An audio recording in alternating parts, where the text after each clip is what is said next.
a dificuldade de se conectar com um propósito, com o seu propósito pessoal, a dificuldade de identificar, perceber esse propósito, está ligado com a relação que você tem com as emoções. Tristeza é uma emoção básica. A tristeza é a dor emocional por trás das feridas emocionais que a gente vivencia na infância. Se você ler o livro As 5 Feridas Emocionais, da Lise Bourbeau, ela fala de rejeição, abandono, humilhação, traição e injustiça. Cada uma dessas feridas, o que se sente? O que é essa ferida? É a tristeza. Você pode verificar por você mesmo. Quando a gente percebe a dor da rejeição, essa dor é tristeza. Ou a dor do abandono, tristeza. Ou a dor da humilhação, tristeza. A dor em si, emocional, é a tristeza. E aí existe a diferença entre a dor e o sofrimento. A dor é aquilo que a gente sente e que está diretamente ligado à experiência. O sofrimento é a nossa reação a essa dor. Quando a gente não quer sentir uma dor, ela aumenta. É como se a gente estivesse fazendo um esforço para não sentir, não tem como isso acontecer. E aí esse esforço para não sentir a tristeza que já está na gente é o sofrimento.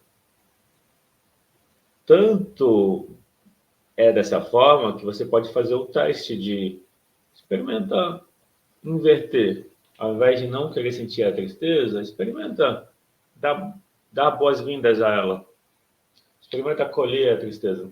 Normalmente, quando a gente vira essa chave, no sentido de dar acolhimento, reconhecer que a tristeza, ela está lembrando a gente da necessidade de autocuidado emocional. Quando você coloca em prática, quando você percebe a tristeza e lembra de se perguntar, como eu estou cuidando de mim? Qual o cuidado que eu preciso? Quando você faz esse movimento, eu estou chamando de movimento, mas quando você faz isso, ou seja, você percebe a tristeza e ao invés de fugir dela, você conversa. Esse conversar é conversar com o nosso eu emocional. Não sei se você conhece constelação familiar, constelação sistêmica ou empresarial. Em uma vivência, em uma constelação, a gente representa com a ajuda de pessoas ou com a ajuda de bonecos. E tanto pessoas quanto os bonequinhos ou objetos ajudam a gente a perceber como está a relação. Quando um problema, uma dificuldade está na nossa mente, ele está misturado. Então, a dificuldade é de perceber que existe uma relação. Qual é a minha ênfase? Quando você entende que existe uma relação entre você racional e o você emocional, para muitas pessoas, isso não é fácil de perceber. Mas quando você, se você não percebe, se não faz sentido ainda, quando você faz vamos dizer, a tentativa, mesmo que não faça sentido, faz a tentativa de conversar com as emoções, com o eu emocional, como se fosse uma pessoa. Então, mesmo que não faça sentido, quando você conversa com acolhimento, dando boas-vindas ao sentimento, no geral ele suaviza. Não estou dizendo com isso que a tristeza vai desaparecer por completo, porque existem várias camadas de experiência, mas pelo menos uma parte do sofrimento diminui. E aí, o que a tristeza tem a ver com o propósito? Eu estou partindo da premissa que a gente se conecta com o nosso propósito por meio das nossas emoções. É o eu emocional que são as emoções que dão a motivação. A gente se motiva pelo que a gente gosta, pelo que tem significado, pelo propósito. A tristeza é a emoção básica que cuida do propósito, do significado, do sentido. A tristeza é uma emoção, a gente sente ela. O sentido tem a ver com o sentir. Então, quando eu não quero lidar com a minha tristeza, quando eu rejeito ela, e eu fiz isso por muito tempo, eu fugia da minha tristeza até 2018. Até 2017, eu fui funcionário público, de 2001 a 2017, quase 17 anos. Uns 16 anos e 9 meses, 10 meses.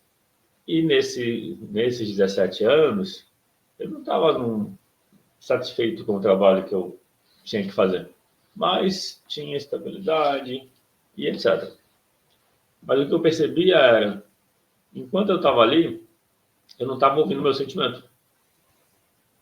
E quando eu decidi pedir demissão, em 2017, eu falei para mim mesmo, vou pedir demissão para ouvir, nem que seja pela primeira vez, ou pelo menos uma vez, o que meu sentimento fala. Porque eu já fazia tempo que eu pensava em pedir demissão, aí em 2017 surgiu essa oportunidade. O problema é que quando a gente se abre para lidar com a tristeza, esse é um caminho que passa a guiar a nossa vida. Que a gente vai... É um caminho que a gente é demandado, ou seja, se guiar pelas emoções, é um caminho que cobra da gente, que exige da gente essa confiança, essa entrega. Porque as emoções são isso. Não dá para controlar as emoções e, ao mesmo tempo, ter acesso a elas. Controlar é reprimir, é afastar. Se eu reprimo ou afasto o meu emocional, eu não dialogo com ele, eu não recebo informação dele. E aí, eu não sei o meu propósito.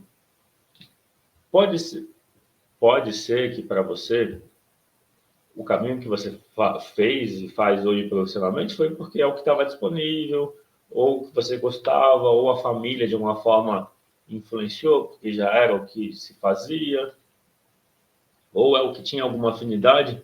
Às vezes o trabalho que vai fazer sentido, de fato, é algo que a gente descobre de dentro. É como se não tem como saber antecipadamente até você esbarrar com ele. Tem um caminho que é você olhar para São três perguntas para se fazer. O que você gosta de fazer, o que você faz bem e o que você faz que gera valor para os outros.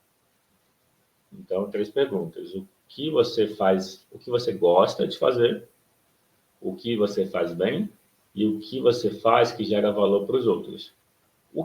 As respostas em comum a essas 3, quando você encontra algo que responde às 3 perguntas, os 3 grupos de perguntas, algo que você faz, que você gosta de fazer, faz bem e gera valor para os outros, quando você encontra algo que responde ao mesmo tempo as 3 perguntas, e isso costuma fazer parte do seu propósito. Mas percebe que depende do gostar de fazer, depende do fazer bem e depende de ser algo que gera valor para as pessoas.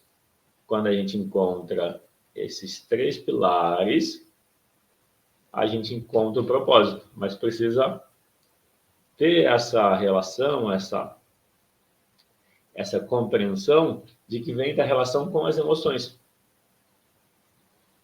Ou seja, se eu tenho uma dor, uma tristeza que eu não quero lidar, serve o medo também. Deixa eu acrescentar isso.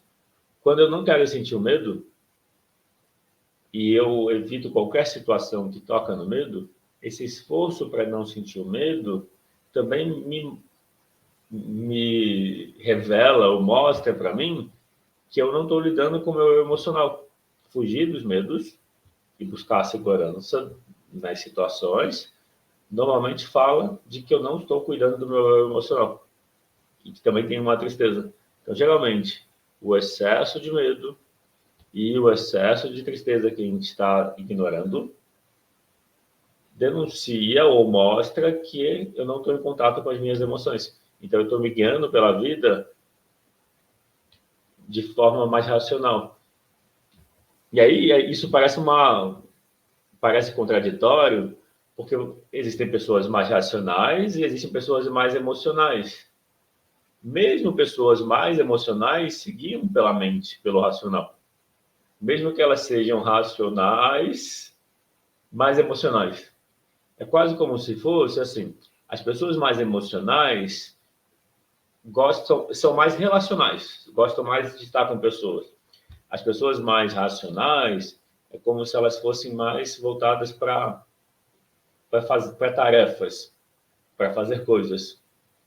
Então, mesmo quem parece mais emocional, isso não significa que existe o acolhimento das emoções. Só quer dizer que existe uma expressividade maior, uma expressão das emoções, talvez, pelo menos aquelas que são aceitas, e que existe esse gosto pelas relações e pelas pessoas, maior do que a pessoa mais racional.